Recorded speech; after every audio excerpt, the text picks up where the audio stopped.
Today, we're going to talk about how to make family travel affordable. The first thing is set up an account that is dedicated solely to travel. What do I mean by that? You can set it up as a bill. You can either set it up to automatically come out of your paycheck before you even see it. There's several ways that you can do it. Two ways that we've done it in the past is we have set up a account where as soon as we get paid, it automatically withdraws from the main account and goes to that account. And that is our travel account. And we don't touch that account because it's dedicated to travel, or if we want to have any travel expenses or anything like that. Another way that we've done it is, of course, have your income going to one pot, or not just one pot, but have your income going to a pot. And then you would pay from that. It's essentially the same thing, and you will pay it as a bill. So if you treat your travel as kind of like a bill that you have to pay every single month, it will kind of allow you to save for travel. That way, when you're getting ready to travel or go to different places, you have a pot that's dedicated to travel where you're able to pull income from. So you're not like, okay, we want to go to this place and we don't have anywhere to go. Okay, in addition to having an account that is dedicated solely for travel, you also want to budget for your travel. So, for example, I've heard people say, okay, I'm going to go to this destination and this is what I'm going to do. And then based on what they want to do, then they look at how much everything costs and then they start a budget from that. I do not recommend that because you're going to end up overspending all the time. I've done that in the past before, and I'm speaking from experience. You're going to end up overspending all the time, right? When you do it that way. The best thing that I would recommend is for you to have a budget. So, for example, if you said, for this particular vacation, we're going to spend $5,000 on this vacation, right? You want to make sure that every single thing that you want to do go underneath that $5,000. Because if you don't, you're going to end up spending $6,000, $8,000. You're going to end up going over. And if you realize the things that you're trying to do are going to set you off or allow you to go off, then you can start cutting stuff out. So you definitely want to start with a budget. When you start with a budget and you start listing the things that you want to do and the costs of those things, it would allow you to see, okay, maybe I need to keep this. Maybe I need to eliminate this. Maybe I need to try to see if I can do that. It allows you to guide your spending for when you are traveling. The next thing I want to talk about is be flexible with your travel time. You know, I work 9 to 5. My kids go to public school. And a lot of people ask us, well, how on earth do you guys get to travel every single month? Y'all, be flexible with your travel. Don't be so caught up in, I'm trying to go here during this time. Be flexible. If it's cheaper for you to go to Europe in December than it is for you to go to South America, go to Europe, right? Go to Europe.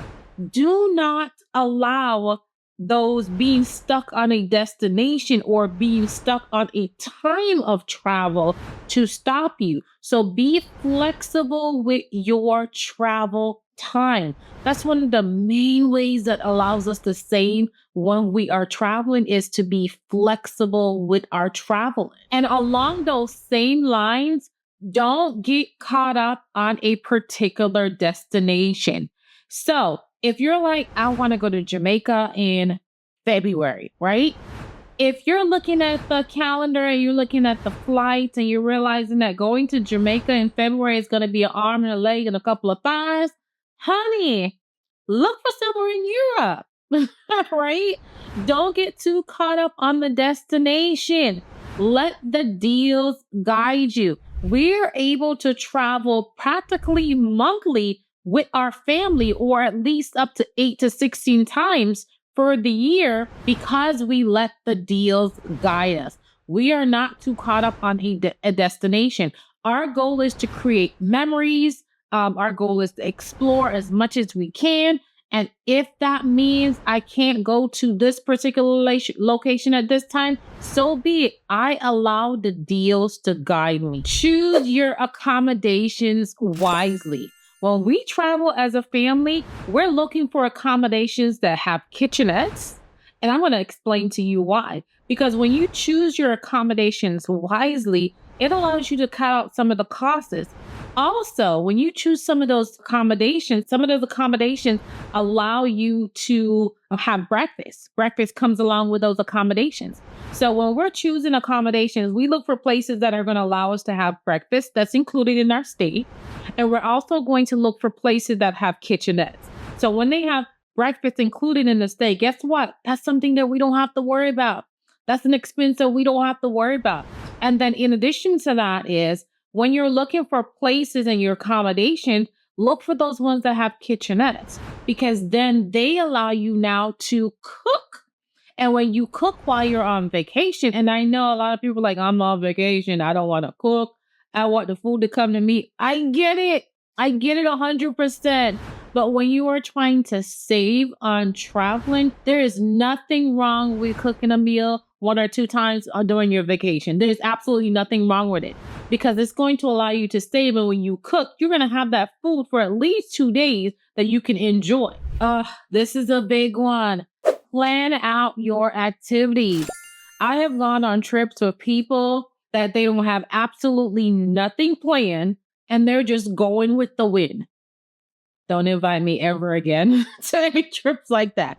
Because when you have your activities planned out, you know exactly the cost, you know exactly what you're going to do, and you do not waste time. I'm the type of traveler, I like to maximize every single travel opportunity every single day.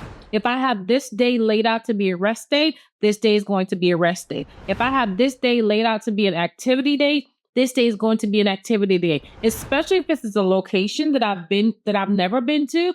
I am going to maximize every single time. So I maximize every single time by simply planning out my activity so I know exactly what I'm doing at every single point. Next thing is you want to make sure you're packing smart.